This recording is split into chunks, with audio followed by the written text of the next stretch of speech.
একদিকে নতুন জীবনের আনন্দ, অন্যদিকে চিরবিদায়ের বেদনা। ফুটফুটে চাঁদের মতো সন্তানকে রেখে না ফেরার দেশে পাড়ি দিলেন মা। জানা যায় বৃহস্পতিবার দুপুরে প্রসব বেদনা উঠলে পাবনা শহরের আনোয়ারা হাসপাতালে ভর্তি হন কাকলি পাল। তিনি পৌর শহরের দিলালপুর মহল্লার সুশান্ত পালের স্ত্রী।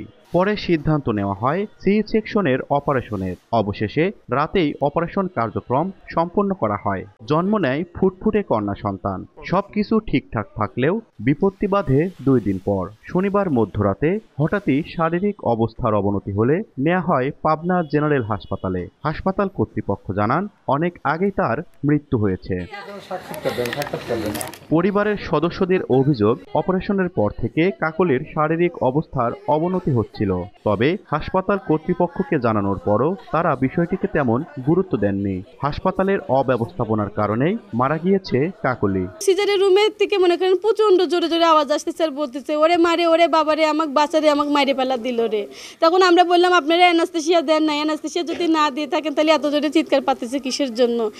হ্যাঁ, আমরা এরকম বলি। তখন বলছে কেউ চিন্তা করেন না তো, জানতো আপনারা এখান থেকে সরে যান, সরে যান, সরে যান, এরকম করে আমাদের ওখান থেকে সরাই দিল।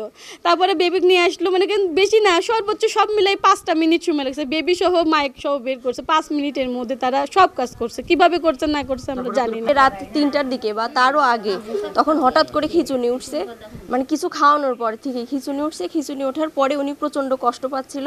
তখন এর মধ্যে আবার এই যে একদিন ছিল মাঝখানে, তখন ডাক্তারকে অনেকবার ইনফর্ম করা হয়েছে, ডাক্তার একবারও রাউন্ডে আসে নাই এবং নার্সরাও খারাপ আচরণ করছে।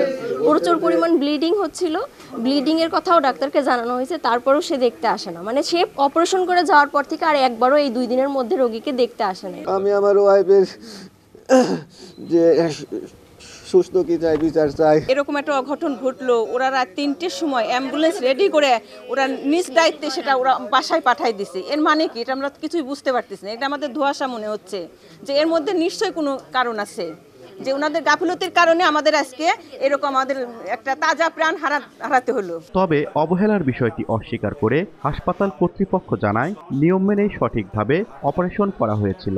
মারা যাওয়ার বিষয়টা হচ্ছে যখন অজ্ঞান ডাক্তার বলছে যে কার্ডিয়াক অ্যারেস্ট হয়েছে, এটা সম্ভবত রোগী নাই, তারপরেও দ্রুত আপনাকে ইসিজি করতে হবে।